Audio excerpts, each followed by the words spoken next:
एक समय की बात है। एक समृद्ध नगर में एक धनवान व्यापारी रहता था। उसके पास अपार धन था। उसकी एक बेटी थी जिसे वो अपनी जान से भी ज्यादा प्यार करता था। जब बेटी युवा हुई तो व्यापारी ने उसके लिए एक योग्य वर की तलाश शुरू की।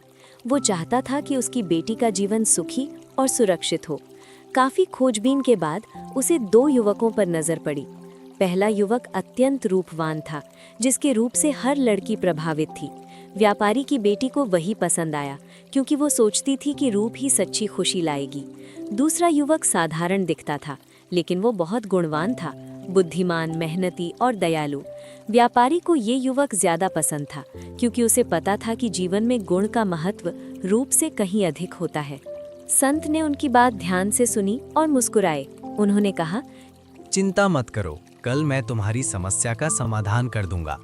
कल दोपहर को अपनी बेटी के साथ मेरे पास आना, लेकिन दो बातों का ध्यान रखना। शहर की सीमा के बाद वाहन छोड़कर पैदल आना। गर्मी के मौसम में दोनों पैदल चल पड़े। धूप तेज थी और सुराही का पानी गर्म हो गया, जो प्यास नहीं बुझा सका। प्यासे और थके हुए वे आश्रम पहुंचे। संत ने उन्हें एक काली मिट्टी की मटकी का ठंडा पानी पिलाया, जिससे उनकी प्यास बुझी।